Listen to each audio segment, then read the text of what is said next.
Your Steve Jones Show podcast is loading now. The Steve Jones Show podcast is sponsored by Sunbury Motors, North 4th Street in Sunbury, and Sunbury Motors Kia, routes 11 and 15 in Hummel's Wharf. Our beacon of light, Neal Coolong. As always, gentlemen, it's a pleasure to be here. Thank you for having me. For some odd reason, I'll start at quarterback. They were chanting in the stadium, "We want Kenny, we want Kenny." Now, once the Pickett family was done, what's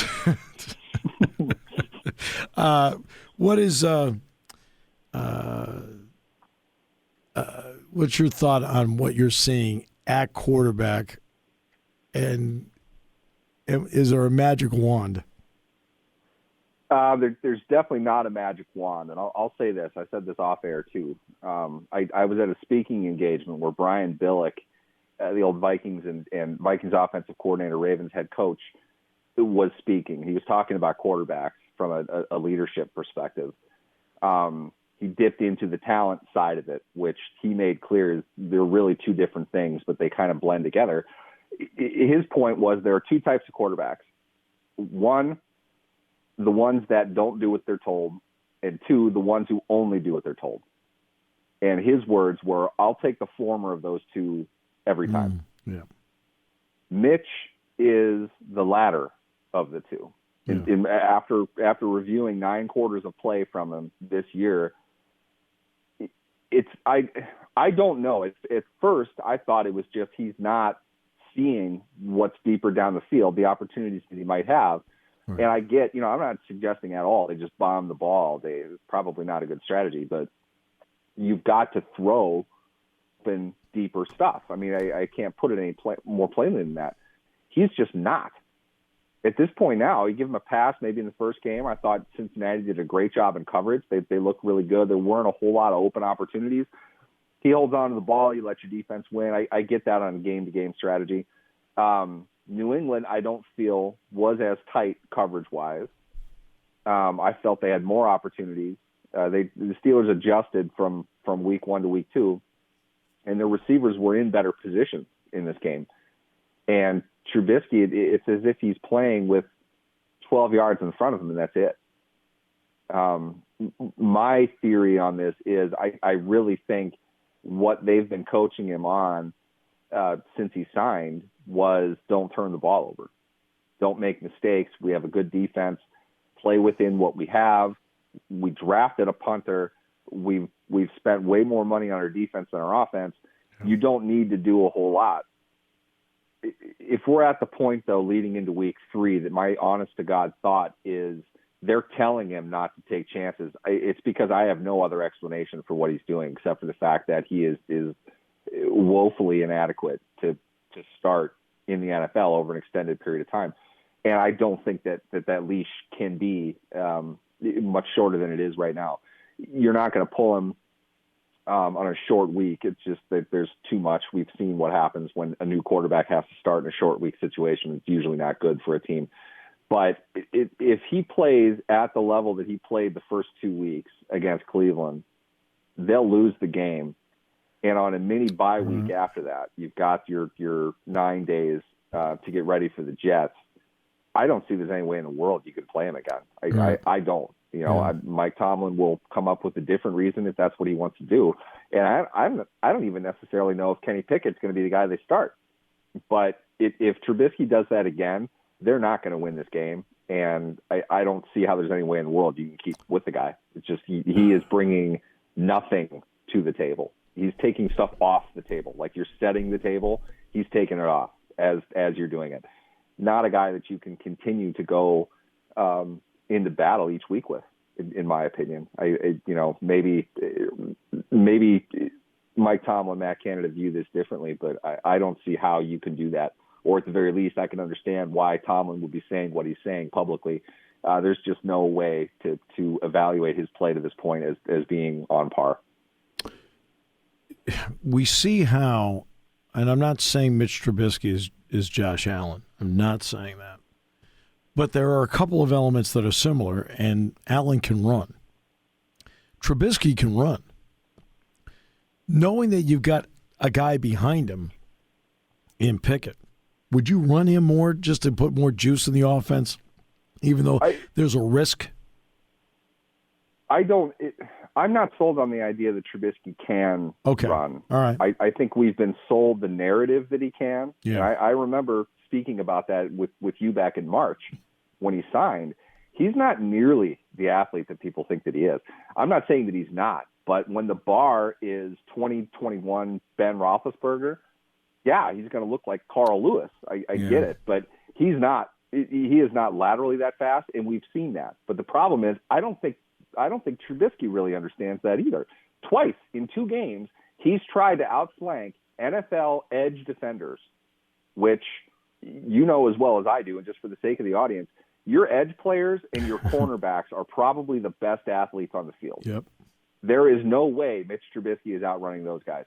Josh Allen, different story, okay? Mitch Trubisky is not Josh Allen, not even close. Right. And he got hemmed into the sideline both times. And instead of, throwing the ball away like I would assume he's been trained to do, he took like 2-yard sacks. It's like, what? If you're unable to run and you're not going to throw the ball, you are literally running out of your way in order for your team to lose yards. Those are boneheaded plays, and he makes them consistently. I don't know how much more that people need to see that he's not a runner. He has decent lateral mobility within the pocket. He can evade. He's quick in his first step. He is not fast.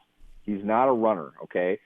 Watch Lamar Jackson versus Miami. That's a runner on the field. That is the best open field running quarterback we've ever seen by far.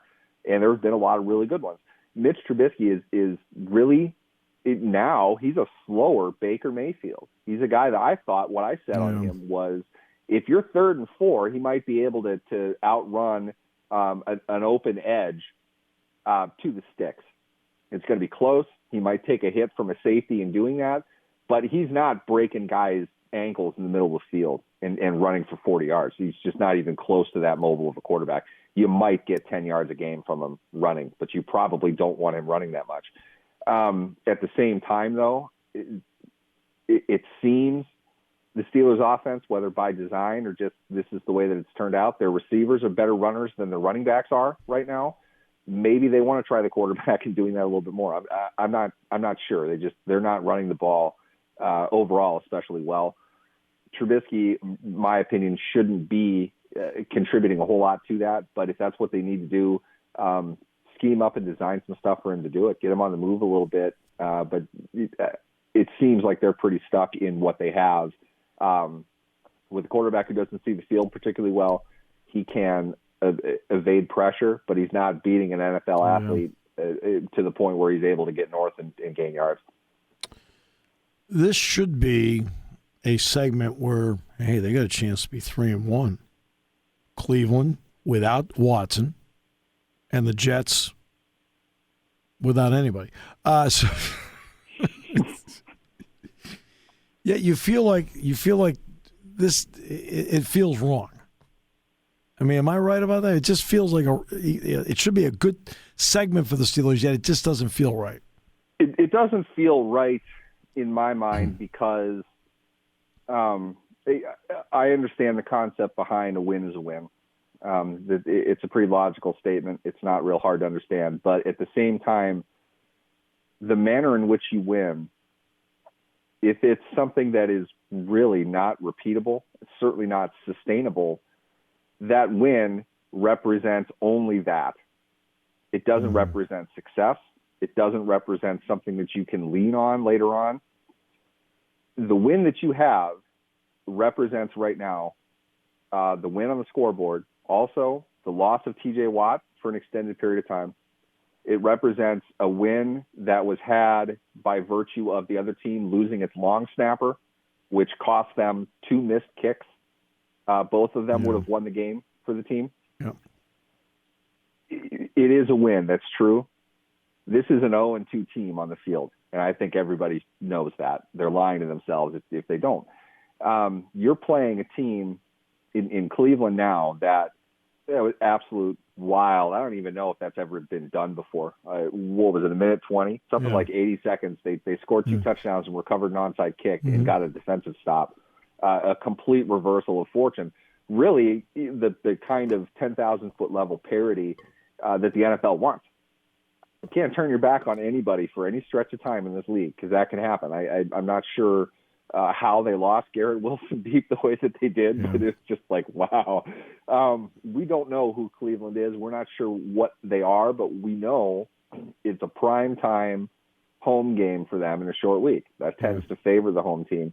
And I said this at the start of the year. I don't know if Cleveland is really lived up to this as much as I would have thought, but talent-wise, they have one of the best rosters in the NFL. Yeah. And their Achilles heel is going to be the fact that it's going to be a while until they get a good quarterback on the field. What's going to happen when it's almost a virtual certainty that their not good quarterback is going to outplay the other quarterback on the field? I don't see how they're going to lose that game. Jacoby Brissett is not a great player, but we know exactly who he is and what he's capable of doing. That is a lot more than what we have seen Mitch Trubisky do to this point. So to me, in these types of games, which tend to be more conservative, kind of grind it out, they're able to play that style better than what the Steelers can. And they have the energy of being at home. They have the lack of travel. It's tough to see. I'll say this. I've bet against the Steelers, Tomlin Steelers, over the last 25, 26, 27 games, many times in which I didn't think they had a chance of winning the game, and they ended up winning it. Everything on paper leading into this, I don't see how the Steelers can start their season 2-1. I mean, it would baffle me if they won, and I think something will have happened if they did. But Cleveland can get things together. They can put things together in kind of a tough time for them. The Steelers, at this point now, they're just not a complete offensive team, and they're down their most explosive defensive player. We saw the Patriots scheme up their defense to a high level. They did a great job in protection. I mean, they really did. That was a lights out performance by the Bills in terms of, or the Patriots, in terms of their pass protection. And we know that because, frankly, Mac Jones did not play well. Right. He didn't play a very good game. It's getting to the point where they're playing teams that play quarterbacks that have not played well. Yes, there's a defensive component that comes into it, but Jones was bad. I don't think Jones would have beaten many teams with the performance that he had on Sunday. And Burrow turned the ball over 5 times and still had 2 chances to win the game. At some point, a quarterback is going to play an average level, and I don't know the Steelers are capable of doing that or beating a team that has that on their side. The Steelers have been at or near the top for a couple of decades now. Do you think this fan base can handle a season of mediocrity? Denial is a heck of a drug. Oh, that's actually the motto of this show. To be honest with you, you're looking last year's team. You're looking up at mediocrity. I mean, I've said this, and I'll defend it. In Kevin Colbert's 20 years as the general manager of the Pittsburgh Steelers, I don't think they had a worse team than what they had last year. They were bad. They were fundamentally bad. They probably were a 5 or 6 win team. Right. And they got, I don't want to call it luck, although that is a component for everybody. It's just too simplified. They got a 3 or 4 of their wins were flukes. They really were. And it was the most bizarre season. And for them to start off with another one of those against Cincinnati, at some point, the law of averages tells us this isn't going to continue. They're going to lose. But everybody will say, well, they won 9 games. They didn't lose 10 of the games that they played. The other shoe's got to fall at some point. You lost Watt early. I think that's part of that other shoe falling. This is a significantly challenged offensive team in a lot of ways. And what is really going to resort to isn't talking about whether the Steelers are mediocre or not. It's who's to blame for it. And right now it seems the leader at the clubhouse is offensive coordinator Matt Canada. I'll say this. Coordination is extremely important. Scheme is extremely important. There are millions upon millions of dollars at multiple levels of football that go into those concepts.